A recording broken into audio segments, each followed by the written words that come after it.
Assalamualaikum warahmatullahi wabarakatuh. Waalaikumsalam warahmatullahi wabarakatuh. Bismillahirrahmanirrahim. Alhamdulillahirabbil alamin. Wassalatu wassalamu ala Rasulillah sayyidina Muhammad bin Abdillah amma ba'du. Anak-anakku yang saya cintai, alhamdulillah puji syukur selalu kita haturkan kehadirat Allah Subhanahu wa taala pada siang hari ini. Kita semua bisa berkumpul dalam kelas ini tentunya dalam pembelajaran pendidikan agama Islam. Dan kita akan belajar bersama. Namun sebelum pembelajaran hari ini kita mulai, mari pertama kita mulai dengan membaca Al-Quran surat Al-Fatihah dengan harapan mudah-mudahan ilmu yang nantinya Bapak sampaikan, ilmu yang nantinya kalian terima diberkahi oleh Allah Subhanahu wa taala. Ala hadhihi Al-Fatihah.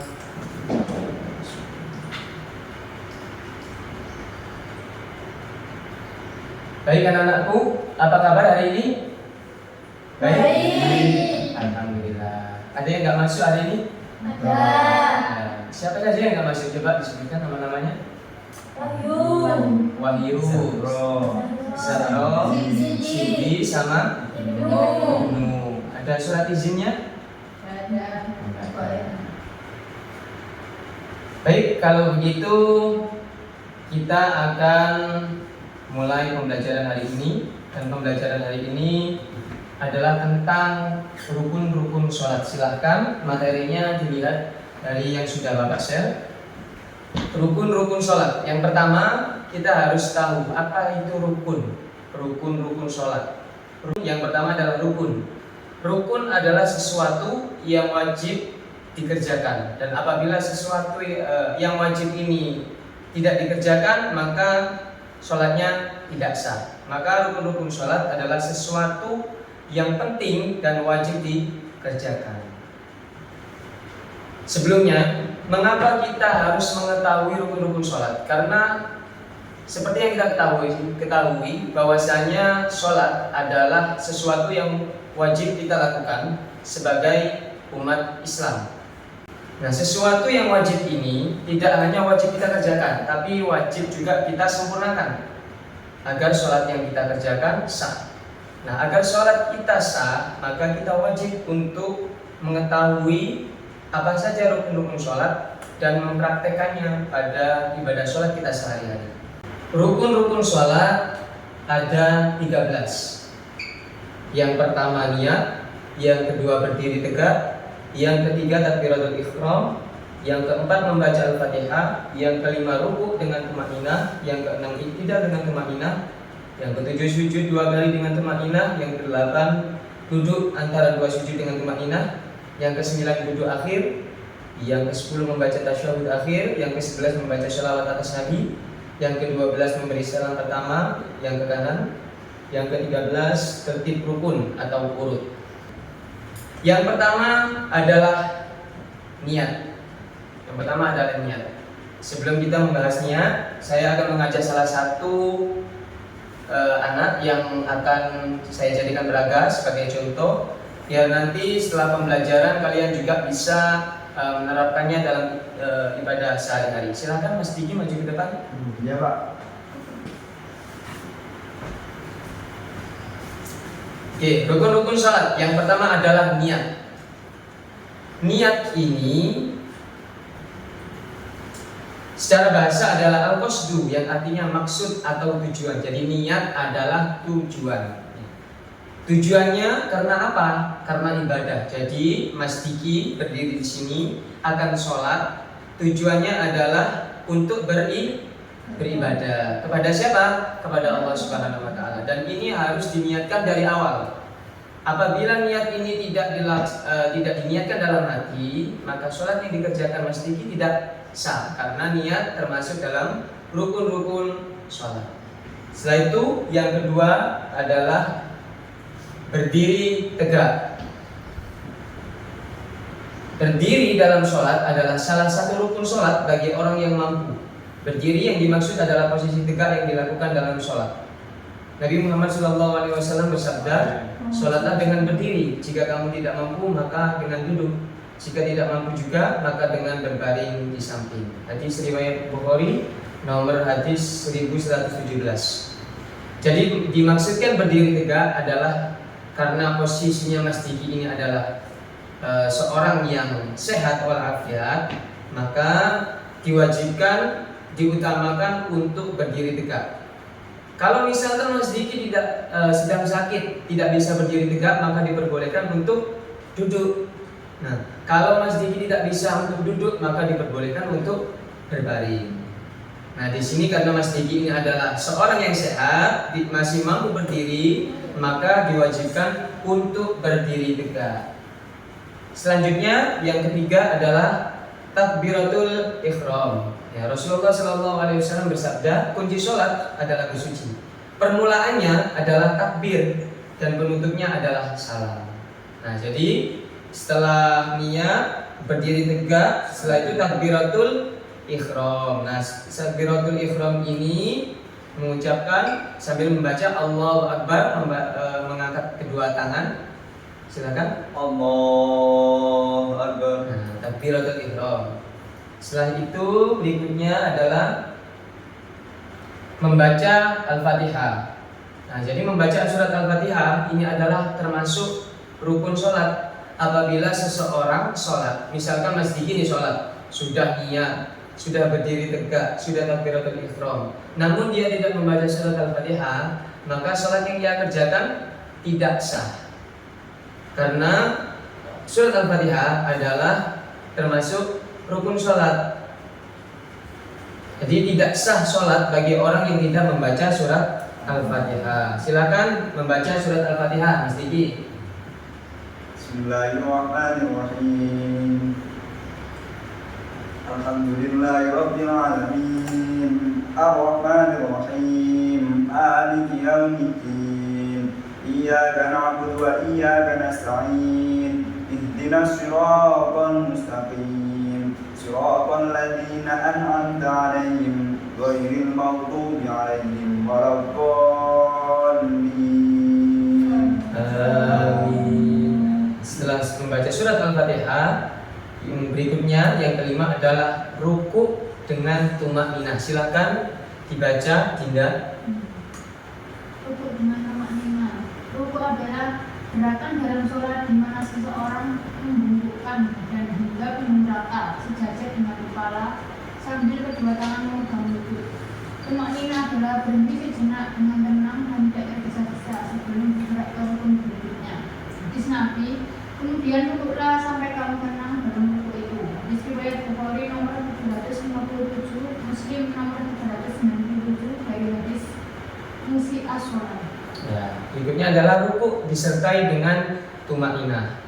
Jadi tidak hanya ruku, tapi yang lebih afdol, yang diutamakan adalah dengan tumakninah. Jadi ruku, Mas Diki silakan ruku. Allahu Akbar. Nah, disertai tumakninah. Tumakninah ini adalah berhenti sejenak. Nah, sambil membaca lafaz Subhana Rabbiyal azim wa bihamdi. Subhana Rabbiyal azim wa bihamdi. Subhana Rabbiyal azim wa bihamdi. Baik, berikutnya adalah i'tidal. I'tidal adalah bangkit dari ruku. Nah, jadi setelah ruku, bangkit i'tidal sambil membaca lafaz Sami Allahu liman hamidah. Nah, sambil tumakninah. Tumakninah ini adalah berhenti sejenak, tenang dan tidak tergesa-gesa sambil membaca Rabbana lakal hamdu mil'us samawati wa mil'ul ardi wa mil'u ma syi'ta min syai'in ba'd. Berikutnya adalah sujud 2 kali disertai tumakninah. Silakan Alvina dibaca. Sujud adalah gerakan dalam sholat di mana seseorang meletakkan dahi kedua telapak tangan, kedua lutut dan ujung jari-jari kaki di lantai dengan posisi merendahkan diri sepenuhnya di hadapan Allah. Tumakninah adalah berhenti sejenak dengan tenang dan tidak tergesa-gesa sebelum bergerak ke rukun berikutnya. Hadis Nabi, kemudian duduklah hingga kamu tumakninah dalam sujud. Nah, setelah itu adalah sujud 2 kali disertai dengan tumakninah. Silakan sujud, Mas Diki. Allahu Akbar. Nah, ini disertai dengan tumakninah. Nah, tumakninah itu adalah berhenti sejenak sambil membaca Subhana Rabbiyal a'la wa bihamdi. Subhana rabbiyal a'la wa bihamdihi. Subhana rabbiyal a'la wa bihamdihi. Berikutnya adalah duduk di antara dua sujud dengan tumaninah. Jadi setelah sujud adalah duduk di antara dua sujud. Allahu Akbar. Allahu Akbar. Nah, ini juga harus dengan tumaninah sambil membaca. Rabbi ufirli warhamni wajburni warfa'ni warzuqni wahdini wa'afini wa'afini. Ya, baik. Setelah itu berikutnya adalah duduk tahiyat akhir. Nah, duduk tahiyat akhir. Duduk tahiyat akhir. Nah, duduk tahiyat akhir. Jadi tata cara duduk tahiyat akhir ini, kaki kiri masuk ke bawah ke kaki kanan. Setelah itu kaki kanan ditegakkan dengan jari-jari itu posisinya menghadap kiblat atau diarahkan ke kiblat. Jadi ibaratkan itu dimancing seperti itu. Jadi duduk di atas lantai bukan di atas kaki. Setelah itu berikutnya adalah membaca tasyahud akhir. Coba kita bersama-sama membaca tasyahud akhir. At-tahiyyatul Mubarakatus shalawatut thayyibatu lillah. Assalamu alayka ayyuhan nabiyyu wa rahmatullahi wa barakatuh.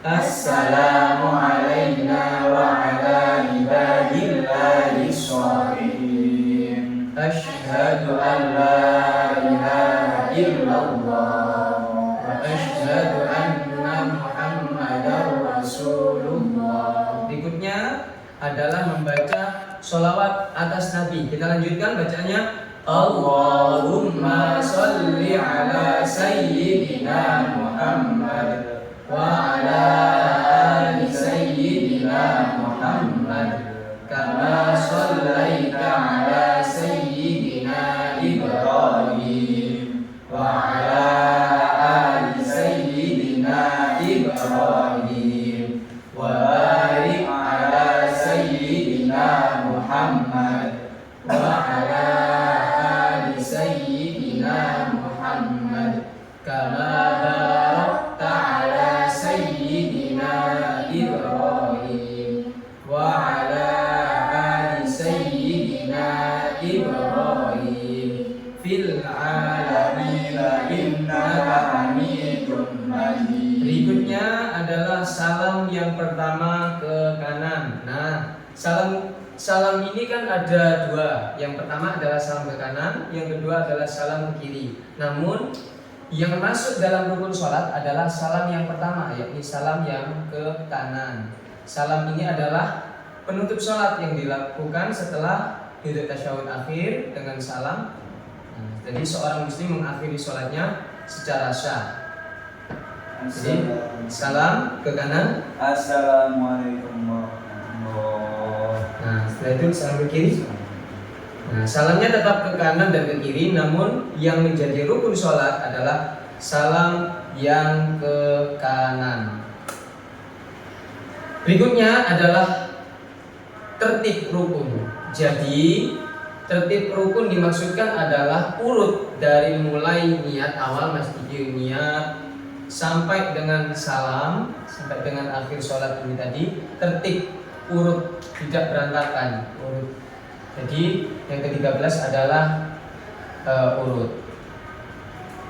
Nah, jadi silakan berdiri Mas Didi, kembali ke bukunya.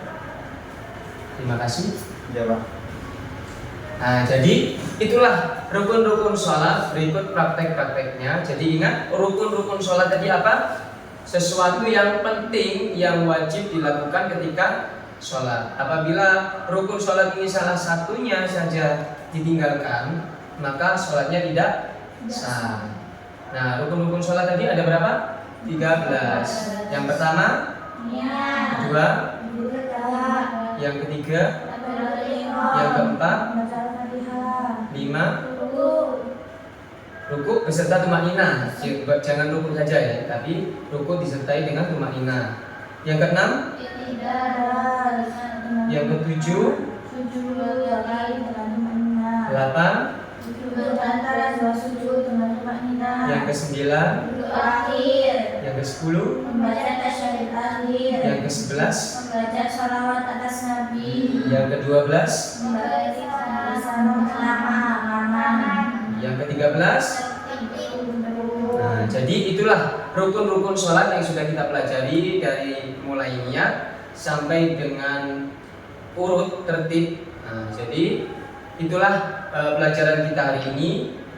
Mari setelah pembelajaran hari ini kita praktekkan dalam ibadah sholat kita sehari-hari sehingga ibadah sholat kita tidak sia-sia dan sah dan diterima oleh Allah Subhanahu wa taala. Baik, dari apa yang Bapak sampaikan, silakan yang ingin bertanya dipersilakan. Kalau tidak ada pertanyaan akan Bapak tanya. Bapak yang akan bertanya kepada kalian. Tidak ada? Oke, kalau begitu Bapak yang akan bertanya kepada kalian. Silakan angkat tangan dan dijawab. Apa yang dimaksud dengan tumak ninah? Angkat tangan, silakan. Jawab. Ya, silakan Mas Diki. Tumak nina adalah berhenti sejenak sebelum melakukan Gerakan berikutnya. gerakan berikutnya. Ah ya, pintar Mas Diki. Setelah itu, pertanyaan kedua. Gerakan apa saja yang diharuskan untuk tumak ninah? Silakan dijawab saya Mas Diki. Ya, silakan Mbak Risma. ruku, i'tidal, sujud dua kali, dan duduk di antara dua sujud.